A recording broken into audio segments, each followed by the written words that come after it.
Hello friends, मेरा नाम सुमंत है और आज आप स्क्रीन देखकर समझ गए होंगे कि हम किस टॉपिक के बारे में बात कर रहे हैं। हमारा टॉपिक है sexual reproduction and different phases of life.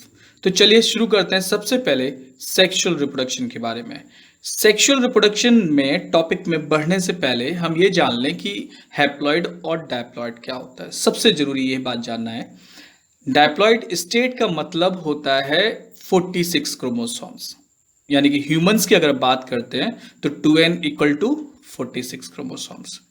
Haploid word का ही मतलब है हाफ। जब हमारे शरीर का कोई डायप्लॉइड सेल्स डिवाइड होता है, और वो डिवीजन कौन सा होता है, स्क्रीन पे आपको लिखा दिख रहा है मायोसिस, तो वो हैप्लॉइड हो जाता है, यानी कि उसमें क्रोमोसोम्स नंबर घट जाते हैं। इसीलिए मायोसिस को हम रिडक्शनल डिवीजन भी कहते हैं। जो गैमेट्स होते हैं, मेल या फीमेल गैमेट्स, स्पर्म या ओवम, वो जनरली हैप्लॉइड होते हैं।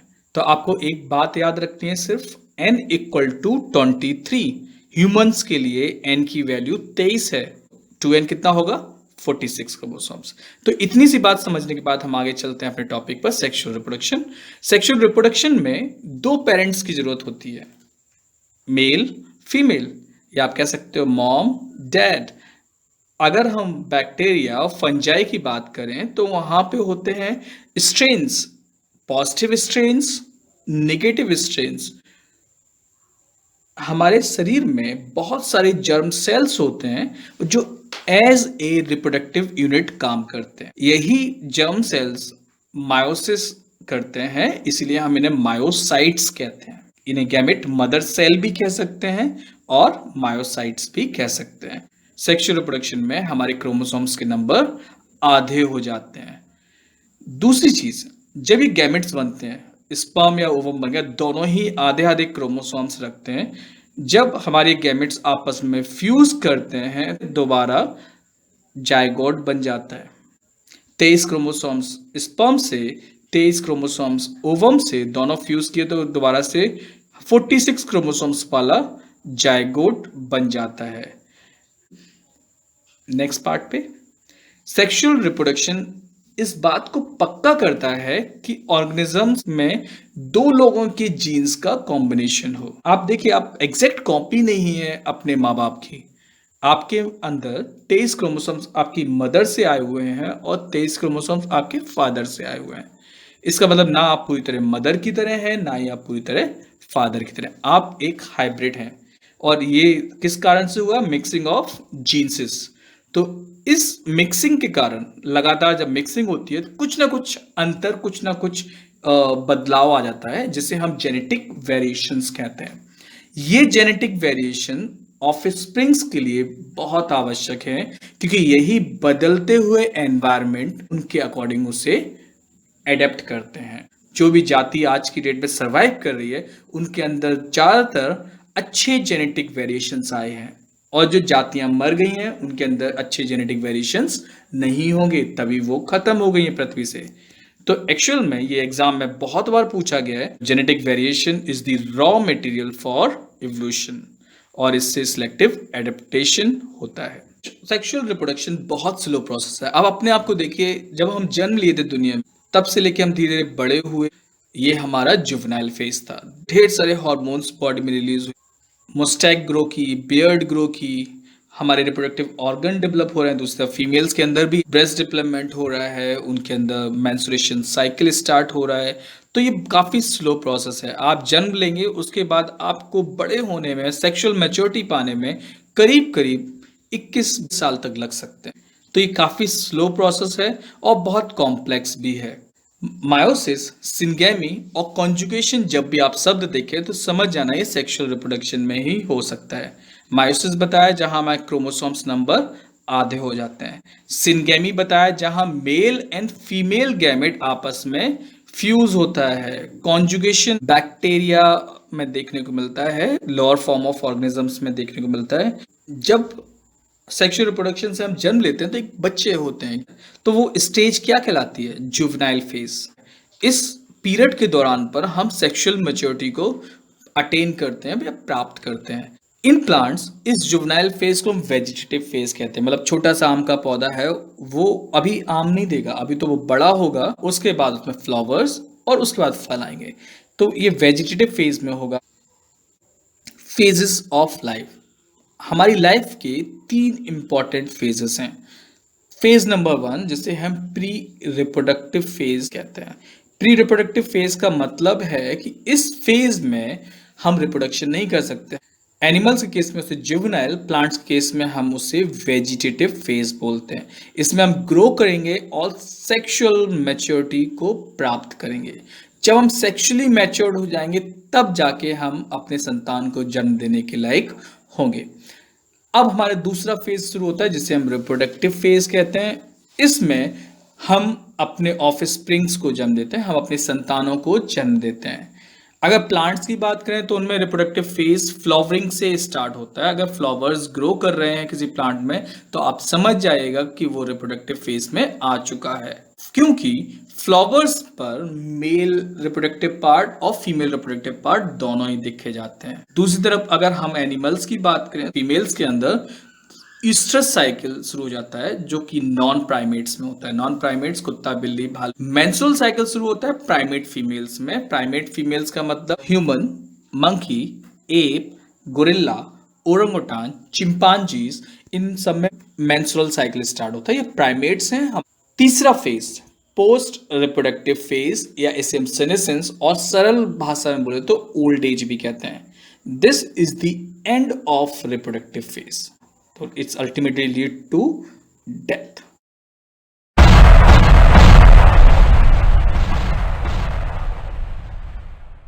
फ्लावरिंग हमेशा हायर प्लांट्स में होती है और वो है एंजियोस्पर्म। प्लांट्स में फ्लावरिंग दिखाता है एंड ऑफ वेजिटेटिव फेज, यानी कि उसका बचपन खत्म हो गया, प्लांट्स अब बड़ा हो चुका है, उसमें फूल आ रहे हैं। और बिगनिंग ऑफ रिप्रोडक्टिव फेज, फूल में फर्टिलाइजेशन होने के बाद सीड्स बनेंगे और वो सीड्स ही आगे प्लांट्स की जनरेशन को बढ़ाने वाले हैं। एनुअल प्लांट्स वो प्लांट्स होते हैं जिनका लाइफ साइकिल 1 साल या 1 सीजन में ही पूरा हो जाता है। जैसे आप देखिए, गेहूं को बोया है, चावल को बोया है, सरसों, मस्टर्ड, वाटरमेलन, वीट, जब ये किसान इन्हें बोता है तो उसी साल में काट लेता है। चना, गेहूं, मस्टर्ड, ये सब क्या है? ये सब सीड्स हैं। ये अगर इसी वीट के बीज को अगर आप प्लांट कर दें तो हमें एक नया पौधा मिलने वाला है। तो ये एनुअल प्लांट्स होते हैं जिनका लाइफ साइकिल 1 सीजन या 1 साल में ही पूरा हो जाता है। दूसरी तरफ हमारे पास है बाइनियल प्लांट्स। बाइनियल प्लांट्स ऐसे प्लांट्स हैं जिनका लाइफ साइकिल 2 साल में पूरा होता है, यानी कि पहले साल में उनमें स्टेम ग्रोथ होगी, उनमें फ्लावरिंग हो सकती है और दूसरे साल में उनमें फ्रूट्स डेवलप या सीड्स डेवलप होंगे। बाइनियल प्लांट्स का वेजिटेटिव फेज, रिप्रोडक्टिव फेज और सेनेसेंट फेज बिल्कुल क्लियर कट समझ में आता है, कोई उसमें कंफ्यूजन नहीं होती है। थर्ड टाइप के हम प्लांट्स के बारे में आते हैं, इन्हें पेरेनियल प्लांट्स कहते हैं। ये ऐसे प्लांट्स हैं जिनका लाइफ साइकिल 2 साल से भी ज्यादा समय लेता है पूरा होने में। इनके फेजेस को पता करना कि किस लाइफ के फेजेस में चल रहे हैं बहुत डिफिकल्ट है। आप एग्जाम्पल्स के तौर पे देख सकते हैं टोमेटो, जिंजर, बनाना, मैंगो, कोकोनट, बरगद का पेड़, पाम। ये 2 साल से भी ज्यादा समय ले लेते हैं ग्रो करने में। अब बहुत ही इंटरेस्टिंग प्लांट्स के बारे में कुछ आ गया है। कुछ ऐसे भी प्लांट्स हैं जो बड़ा अनयूजुअल सा रिप्रोडक्टिव लाइफ रिप्रेजेंट करते हैं। पहला एग्जाम्पल हमारे पास बहुत इंपॉर्टेंट, बैम्बू स्पीसीज यानी बांस का फूल। बांस के बारे में आपको बता दें, 50 से 100 साल लगते हैं उसमें फूल आने में। पूरे जीवन में सिर्फ एक बार फूल आता है और उसके बाद वो मर जाता है। मतलब अगर आप बांस के फूल को देखना चाहते हैं तो आपको 50 से 100 साल का इंतजार करना पड़ेगा। दूसरा बहुत इंटरेस्टिंग, बहुत इंपॉर्टेंट है स्ट्रोबिलेंथस कुंथियाना, या इसको हम नीला कुरिंजी भी कहते हैं। ये फ्लावर 12 साल में खिलता है। अगर स्ट्रोबिलेंथस कुंथियाना का फूल आपको देखना है और अगर आपने आज देख लिया है तो आपको 12 साल इंतजार करना पड़ेगा दोबारा उसे खिलते हुए देखने के लिए। स्ट्रोबिलेंथस कुंथियाना सोला forest of western Ghat in south India, जो कि तमिलनाडु में पड़ता है, वहां देखा जाता है। सेक्सुअल रिप्रोडक्शन में प्लेजेंटल मैमल्स 2 तरह के होते हैं। पहला, ईस्ट्रस साइकिल वाले प्लेजेंटल मैमल्स, ऐसे मैमल जिनमें ईस्ट्रस साइकिल स्टार्ट होता है। Cow, sheep, rat, deer, dog, tiger. इनका एक पर्टिकुलर सीजन होता है जिसमें वो अपने बच्चों को जन्म देते हैं। इन्हें हम नॉन प्राइमेट्स मानते हैं। प्राइमेट्स जो करते हैं वो मेंस्ट्रुअल साइकिल होता है। मेंस्ट्रुअल साइकिल जो कि humans, monkey, ape, gorilla, orangutan, chimpanzee इनमें देखने को मिलता है। यहाँ मेंस्ट्रुअल साइकिल स्टार्ट होता है जो कि एक निश्चित समय का होता है। ह्यूमंस के केस में 28 दिन का होता है। Based on breeding seasons mammals दो तरह के हो सकते हैं। एक जो सीजनल ब्रीडर हो, जिनके बच्चों को जन्म देने के लिए यानी कि ब्रीड करने के लिए, मेट करने के लिए एक निश्चित सीजन हो। पूरे साल अपने बच्चों को जन्म नहीं देते हैं, वो एक निश्चित सीजन में ही जन्म देते हैं। इन्हें हम सीजनल ब्रीडर्स कहते हैं।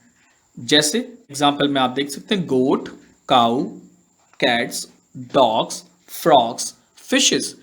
दूसरे ब्रीडर्स कहलाते हैं कॉन्टिन्यूस ब्रीडर। पूरे साल भर ये रिप्रोडक्टिवली एक्टिव रहते हैं और किसी भी मंथ में आप अपने आप को खुद देखिए कि हमारे यहाँ बर्थडे जो होते हैं वो पूरे साल जनवरी, फरवरी, मार्च, अप्रैल हर मंथ में आते हैं। इसका मतलब है कि वी आर कॉन्टिन्यूस ब्रीडर। हमारे जन्म के लिए कोई निश्चित समय या सीजन नहीं है। अगला फेज हमारे पास है सेनेसेंस। सेनेसेंस इसका सीधा सा मतलब है ओल्ड एज। आप डायग्राम में देखिए, आपको एक डायग्राम दिख रहा है जहां पे एक पौधा छोटा सा है, फिर धीरे धीरे बड़ा होता है, फ्लावर्स आते हैं और आखिरी में डेथ फेज दिख रहा है जहां वो सूख जाता है। ऐसे ही ह्यूमंस के साथ भी होता है, किसी भी जानवर के साथ यही होता है। पहले वो बच्चा होता है, फिर युवा होता है, बड़ा होता है, फिर अपने संतान को जन्म देता है और उसके बाद आखिरी में वो बूढ़ा होकर इस दुनिया को छोड़कर चला जाता है। सेनेसेंस या ओल्ड एज ये बात दिखाती है कि ये जीवन का आखिरी फेज है और ये फेज शुरू होने का मतलब है कि रिप्रोडक्टिव फेज अंत हो चुका है। बॉडी एक फेज के बाद ओवम प्रोड्यूस करना बंद कर देती है। फीमेल्स के केस में मेल्स के स्पर्म की क्वालिटी भी डिक्रीज हो जाती है। बॉडी में इस फेज में काफी सारे चेंजेस आने शुरू हो जाते हैं। आप कह सकते हैं उनका मेटाबॉलिज्म काफी स्लो हो जाता है, उनकी स्किन लूज पड़ जाती है, आई साइट वीक हो जाती है, इन्फेक्शंस बॉडी में बहुत सारे होते हैं, बीमार हो जाएं तो ठीक होने में बहुत सारा समय लगता है। ये सब एक ही बात को दिखाता है कि आप ओल्ड एज में आ चुके हैं, सेनेसेंस स्टेज शुरू हो चुकी है। और इसका आखिरी जो मंजिल है, परिणाम है, वो है डेथ। हमारी लाइफ स्पेन दो फैक्टर्स कंट्रोल करते हैं। पहला है हार्मोन्स। आप देखिए, आप जन्म लिए थे, आपके शरीर में कुछ हार्मोन्स थे जिन्होंने आपके मुस्टैक, बियर्ड लाना शुरू किया। फीमेल्स के अंदर मेंस्ट्रुएशन डेवलपमेंट हुआ, ब्रेस्ट डेवलपमेंट हुआ। धीरे धीरे आप बड़े हो गए, रिप्रोडक्टिव फेज में आए, आपने संतान जन्म दिया और फिर बूढ़े होने लगे। ये सब कंट्रोल होता है हार्मोन से। और दूसरा एनवायरमेंटल फैक्टर। तो एनवायरमेंटल फैक्टर और हार्मोन्स दोनों फैक्टर्स हमारे शरीर को इम्पैक्ट करते हैं, हमारे जीवन को इम्पैक्ट करते हैं और हमारे साथ बदलाव लाते हैं। आज के वीडियो में आपने जाना कि फेजेस ऑफ लाइफ क्या है और सेक्सुअल रिप्रोडक्शन के इंपॉर्टेंट कैरेक्टरिस्टिक्स क्या हैं। नेक्स्ट वीडियो में हम देखेंगे इवेंट्स इन सेक्सुअल रिप्रोडक्शन। ये चैप्टर का हमारे लास्ट टॉपिक होगा।